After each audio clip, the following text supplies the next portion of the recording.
మహాభారతం ద్వితీయాశ్వాసంలోని రెండవ భాగానికి స్వాగతం. గరుడు దేవలోకం సమీపించగానే దేవేంద్ర సభలో దుశ్శకునాలు గోచరించాయి. దేవగురు బృహస్పతి దేవేంద్రుడిని చూసి, దేవేంద్ర, కశ్యపుని కుమారుడు గరుడు తన తల్లి వినత దాస్య విముక్తి కొరకు అమృతాన్ని అపహరించడానికి వస్తున్నాడు అని చెప్పాడు. అప్పుడు దేవేంద్రుడు తన భటులతో అమృతాన్ని జాగ్రత్తగా కాపాడండి అని ఆజ్ఞాపించాడు.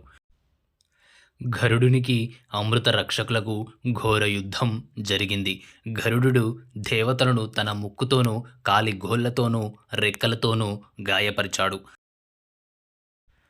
గరుడుని ధాటికి తట్టుకోలేక అమృత రక్షకులైన దేవతలు పారిపోయారు. గరుడు అమృతం ఉన్న చోటికి చేరుకున్నాడు. అమృత కలశాన్ని తీసుకుని ఆకాశ మార్గంలోకి ఎగిరాడు. అప్పుడు విష్ణువు గరుడుని వద్దకు వచ్చాడు. గరుడా, నీ శౌర్యానికి సాహసానికి మెచ్చాను. నీకు ఏమి వరం కావాలో కోరుకో అని అడిగాడు మహావిష్ణువు. దానికి గరుడు, దేవా, నేను అమృతం సేవించకుండానే నాకు ముసలితనం చావు లేకుండా ఎల్లప్పుడూ నిన్ను సేవించే వరం ప్రసాదించు అని అడిగాడు. విష్ణువు దానికి సంతోషించి, గరుడ, నీవు కోరిన వరం ఇస్తున్నాను. ఇక నుండి నువ్వు నాకు వాహనంగాను నా పతాకంగాను ఉండు అని అన్నాడు. ఇప్పటికీ వైష్ణవ ఆలయాల్లో గరుడ ధ్వజారోహణం, గరుడ వాహనము, గరుడ సేవ జరుగుతున్నాయి.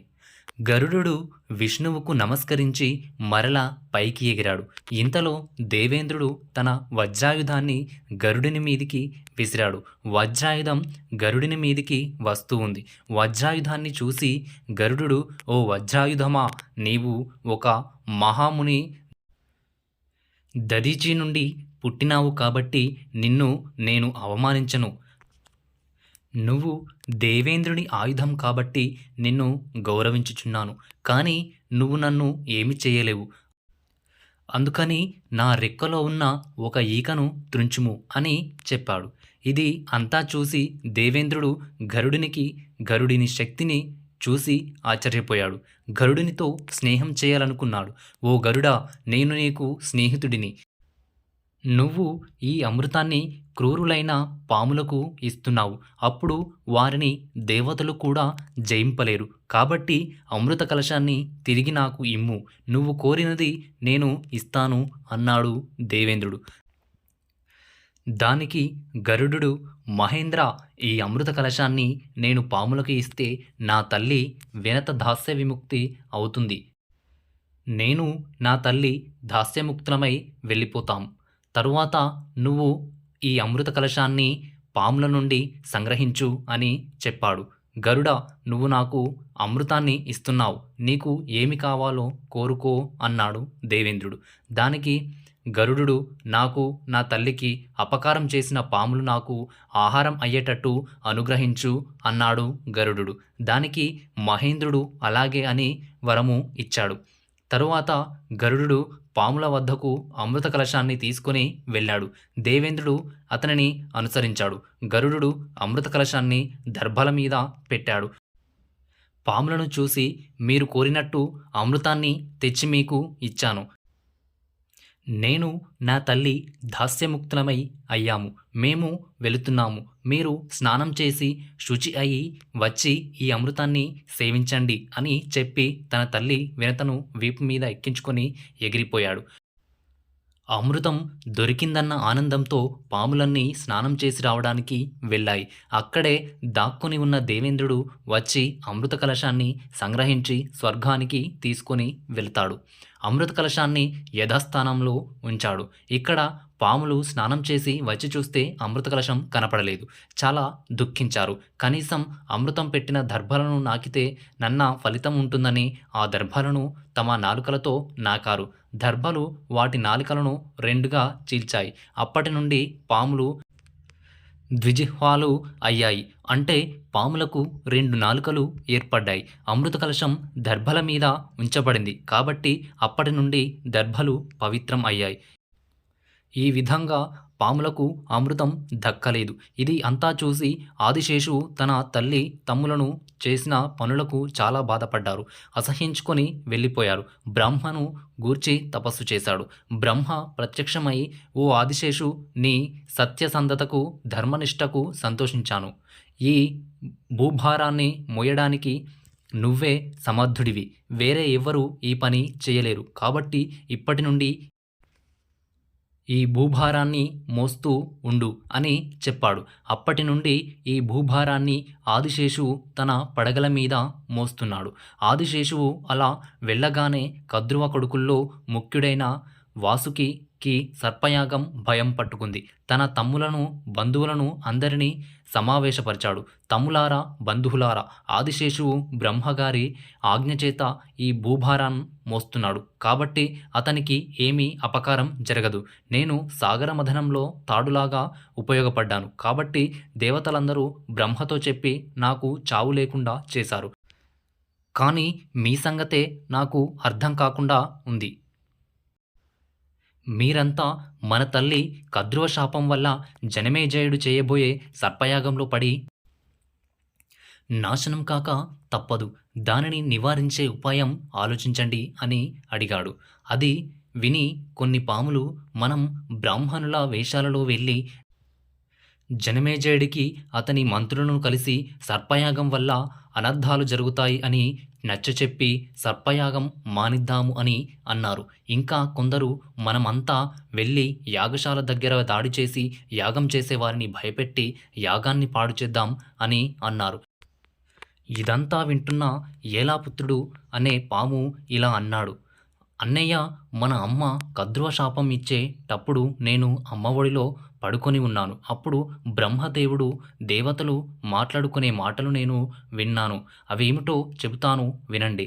అమ్మ కద్రువ శాపం ఇవ్వగానే దేవతలందరూ బ్రహ్మతో, బ్రహ్మదేవ, ఏమాత్రం దయలేకుండా కద్రువ తన కొడుకులకు దారుణమైన శాపం ఇచ్చింది. దీనికి విమోచనం లేదా అని అడిగారు. దానికి బ్రహ్మ, దేవతలారా, పాములు లోకానికి హాని చేస్తాయి. కాబట్టి ఈ శాపం మంచిదే.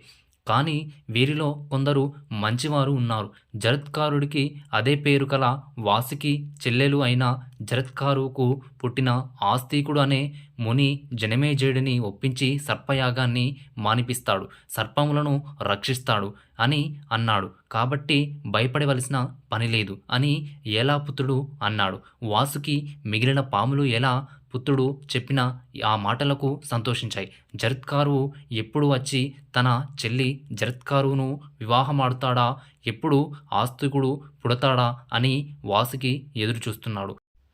జరత్కారువు ఒక మహాముని. అతను పెళ్లి చేసుకోకుండా బ్రహ్మచర్యాన్ని పాటిస్తున్నాడు. ఒకరోజు ఆ జరత్కారువు ఒక నీటి మడుగు దగ్గరకు వెళ్ళాడు. అక్కడ కొన్ని రెల్లుగడ్డి దుబ్బలు కనిపించాయి. అందులో ఒక రెల్లుగడ్డి మొదలను ఎలుకలు కొరికివేశాయి. కేవలం ఒక వేరు ఆధారంగా ఉన్నాయి. ఆ రెల్లు దుబ్బలను పట్టుకొని కొంతమంది ఋషులు వేలాడుతున్నారు. వాటిని చూసి జరత్కారువు ఆశ్చర్యపోయాడు.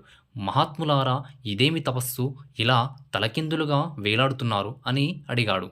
దానికి ఆ ఋషులు, అయ్యా, మా వంశంలో జరత్కారు అనే పాపకర్ముడు ఉన్నాడు. వాడు పెళ్లి చేసుకుని సంతానం కని వంశాన్ని వృద్ధి చేయడం లేదు. వాడి తాత ముత్తాతలమైన మాకు ఉత్తమ గతులు కల్పించడం లేదు. వాడు మీకు కనిపిస్తే వెంటనే వివాహం చేసుకోమని, మాకు ఉత్తమ గతులు కల్పించమని చెప్పండి అని చెప్పారు. అది విని జరత్కారువు సిగ్గుపడి, మహాత్మా, ఆ క్రూర కర్ముడు జరత్కారువు నేనే. ఇప్పటిదాకా నాకు పెళ్లి చేసుకోవాలని ఆసక్తి లేదు. మీ అవస్థ చూసి పెళ్లి చేసుకోవాలని అనుకుంటున్నాను. మీకు తప్పకుండా ఉత్తమగతులు కల్పిస్తాను. నాకు కానీ నా పేరు కల కన్యనే వివాహం చేసుకోవాలి అని కోరికగా ఉంది. ఆ కన్య కోసం వెతుకుతాను అని చెప్పి వెళ్ళిపోయాడు.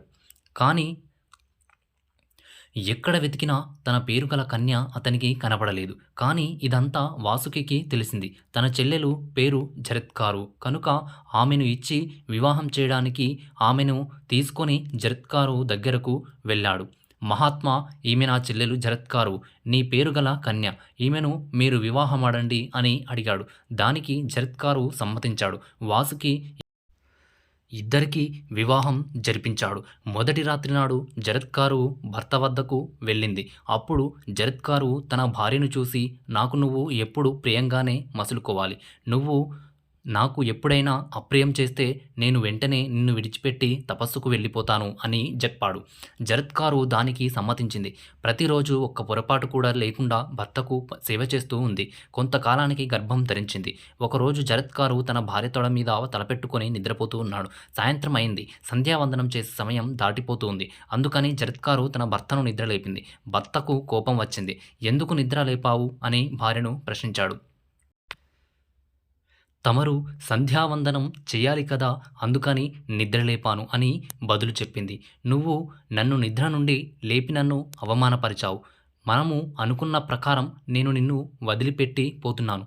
నువ్వు నీ అన్న వాసుకి దగ్గరకు వెళ్ళు. నీకు పుట్టబోయే పుత్రుడు కీర్తిమంతుడవుతాడు అని చెప్పి తపస్సు చేసుకోవడానికి అడవులకు వెళ్ళిపోయాడు. అతని భార్య జరత్కారువు అన్న వాసుకి ఇంటికి వెళ్ళింది. నెలను నిండిన తరువాత ఆమెకు ఒక కొడుకు పుట్టాడు. అతని పేరు ఆస్తికుడు.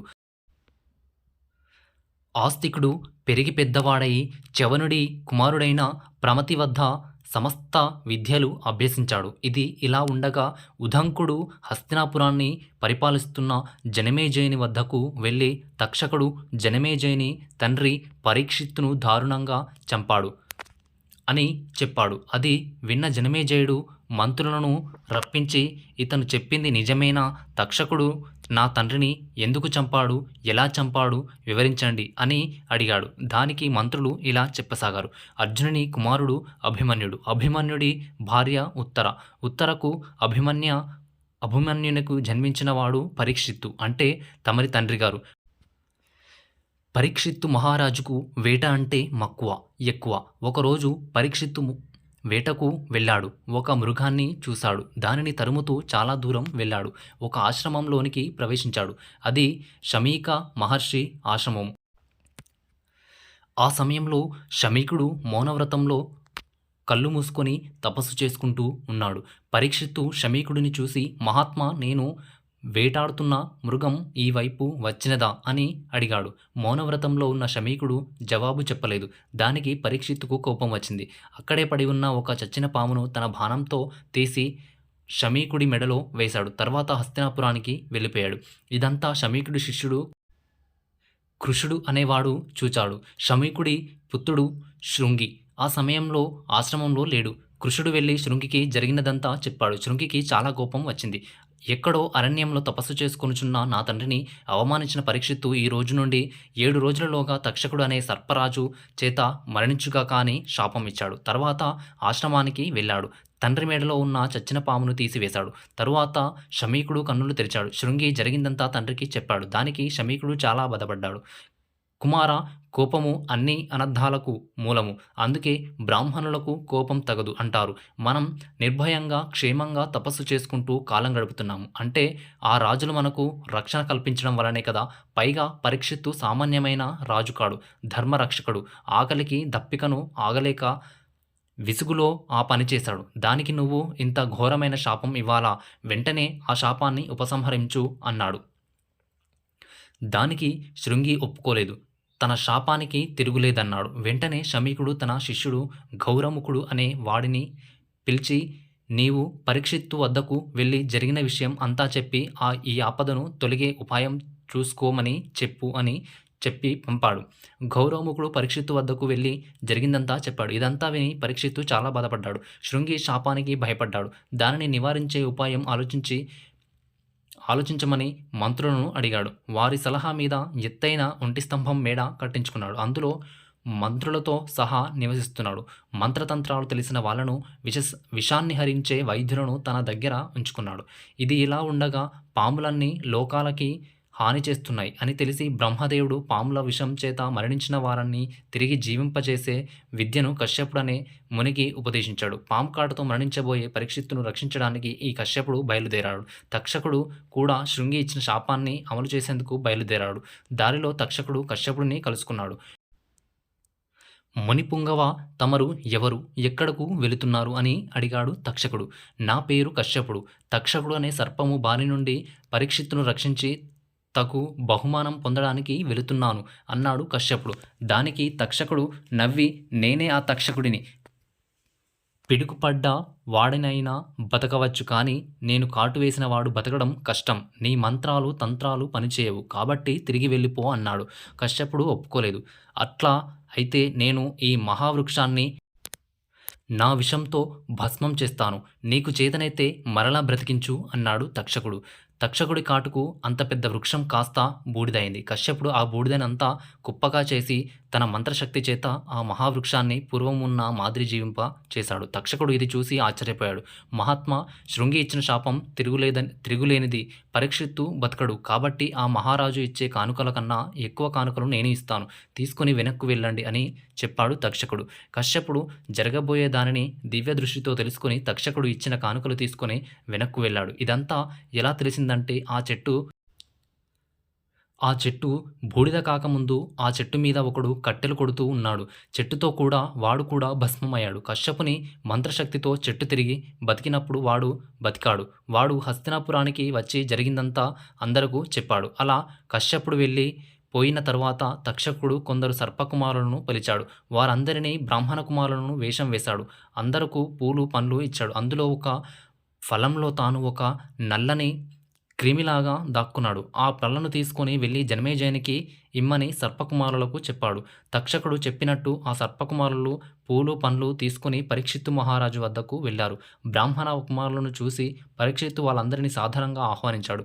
వారు ఇచ్చిన పళ్ళను పూలను స్వీకరించాడు.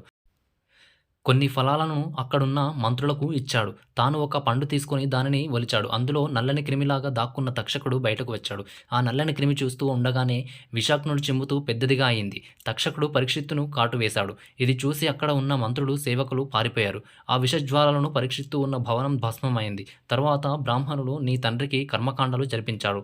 కానీ ఓ జనమేజయ మహారాజా, ఇది యుక్తము కాదు అని కూడా తలవంచకుండా ఆ తక్షకుడు ఒక బ్రాహ్మణుడి ప్రేరణతో నీ తండ్రి మరణానికి కారకుడయ్యాడు. కాబట్టి నువ్వు కూడా బ్రాహ్మణులను రప్పించి సర్పయాగము చేసి తక్షకుడితో సహా పాములను అన్నింటినీ అంతం చెయ్యి అని మంత్రులు జనమేజయునికి వివరించారు. ఇదంతా విని జనమేజయుడు మండిపడ్డాడు. తన తండ్రిని దారుణంగా చంపిన తక్షకుడి మీద ప్రతీకారం తీర్చుకోవాలనుకున్నాడు. ఋత్విక్కులను పిలిచి సర్పయాగం చేయడానికి ఏర్పాట్లు చేశాడు. సర్పయాగం చేయడానికి ఒక యాగశాలను నిర్మించాడు. తన భార్య వపుష్టముతో యాగం చేయడానికి సిద్ధమయ్యాడు. ఇంతలో ఒక వాస్తు విద్యా నిపుణుడు జనమేజయునితో ఇలా పలికాడు. ఓ జనమేజయ మహారాజా, సర్పయాగం చేయాలి అనే నీ సంకల్పం మంచిదే, కానీ ఈ యజ్ఞం పూర్తి కాదు, మధ్యలో ఆగిపోతుందని చెప్పాడు. కానీ ఆ మాటలు జనమేజయ మహారాజు వినలేదు. వ్యాసుడు, వైశంపాయనుడు మొదలైన మహామనుల సమక్షంలో యాగం చేయ తలపెట్టాడు. సర్పయాగం మొదలైంది. ఋత్విక్కులు మంత్రాలు పలుకుతూ పాములన్నిటినీ పిలుస్తున్నారు. అప్పుడు పాములన్నీ వచ్చి హోమగుండంలో పడి భస్మం అవుతున్నాయి. ఇదంతా చూసి తక్షకుడు భయంతో తల్లడిల్లిపోయాడు. ఇంద్రుడి వద్దకు వెళ్ళి, దేవేంద్ర, నన్ను కాపాడు అని అడిగాడు. ఇంద్రుడికి బ్రహ్మగారు కొన్ని పాములకు అభయం ఇచ్చిన విషయం తెలుసు. అందుకే తక్షక, నీకేం భయం లేదు అని చెప్పాడు. అన్ని పాములు వస్తున్నాయి, కానీ తక్షకుడు రావడం లేదు. తక్షకుడు ఇంద్రుని ఆశ్రయం పొందినట్టు తెలిసింది. అందుకే ఋత్విక్కులు ఇంద్రుడితో సహా తక్షకుడు వచ్చుగాక అని మంత్రాలు చదవసాగారు. ఇది విని ఇంద్రుడు భయపడ్డాడు. తక్షక, నీ దారిన నువ్వు వెళ్ళు, నేను నిన్ను రక్షించలేను అని తక్షకుడిని స్వర్గం నుండి పంపించేశాడు. సర్పయాగంలో పడడానికి తక్షకుడు ఆకాశంలో తిరుగుతున్నాడు. ఇది ఇలా ఉండగా పెద్ద పెద్ద పాములన్నీ సర్పయాగ హోమగుండంలో పడి మరణించడం చూసి వాసుకి భయపడ్డాడు. తన చెల్లెలు జరత్కారువును పిలిచి, అమ్మ, చూసావా, పాములన్నీ జనమేజయుడు చేస్తున్న సర్పయాగంలో పడి చనిపోతున్నాయి. దీనికి పరిష్కారం నువ్వే చేయాలి. అందుకే నిన్ను నీ పేరు కల జరత్కారువుకి ఇచ్చి వివాహం చేశాను. బ్రహ్మగారి వాక్కు ప్రకారం మీ ఇరువురికి పుట్టిన కుమారుడు ఆస్తికుడు ఈ సర్పయాగాన్ని నివారిస్తాడు.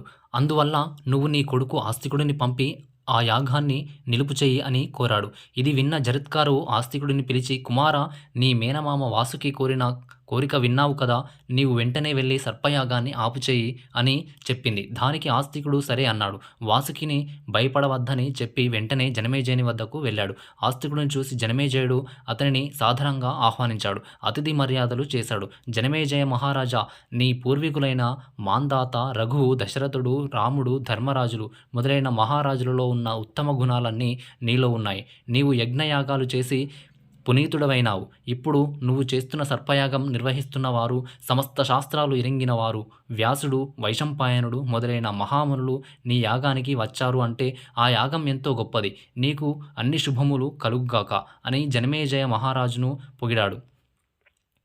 దానికి జనమేజయుడు సంతోషించి, మహాత్మా, మీకేమి కావాలో కోరుకొనుడు, తప్పక ఇచ్చేదను అని అన్నాడు. అప్పుడు ఆస్తికుడు, జనమేజయ మహారాజా, నీవు వెంటనే ఈ సర్పయాగాన్ని ఆపుచేయము, నాకు బంధువులైన పాములను కాపాడుము అని కోరాడు. జనమేజయుడు ఆలోచనలు పడ్డాడు. కానీ అక్కడ ఉన్న ఋత్వికులు, బ్రాహ్మణులు, మహారాజా, ఆస్తికుడు గొప్ప తపస్వి, తగినవాడు కాబట్టి అతను కోరినట్టు ఈ సర్పయాగాన్ని ఆపించండి అని చెప్పారు. అటు ఆస్తికుని కోరిక, ఇటు సకల బ్రాహ్మణుల ప్రార్థనను మన్నించి జనమేజయుడు సర్పయాగాన్ని ఆపించాడు. ఈ సర్పయాగంలో పడడానికి సిద్ధంగా ఉన్న తక్షకుడిని చూసి ఆస్తికుడు, ఓ తక్షక, నిలువుము నిలువుము, సర్పయాగం ఆగిపోయింది, మరలిపొమ్ము అని అరిచాడు. బతుకు జీవుడా అంటూ తక్షకుడు నాగలోకం వెళ్ళిపోయాడు. ఆస్తికుడు సర్పయాగాన్ని ఆపినందుకు, మిగిలిన పాములను కాపాడినందుకు యాగశాలలోని వారంతా సంతోషించారు, ఆస్తికుడిని ప్రశంసించారు. ఇంతటితో మహాభారతం ఆదిపర్వం ద్వితీయాశ్వాసము సమాప్తము. తిరిగి మహాభారతంలోని ఆదిపర్వము తృతీయాశ్వాసంలోనికి కలుసుకుందాం. అంతవరకు సెలవు. మీకు గనక ఈ వీడియో నచ్చినట్టయితే లైక్ చేయండి, షేర్ చేయండి, అదేవిధంగా సబ్స్క్రైబ్ కూడా చేసుకోండి. ధన్యవాదాలు.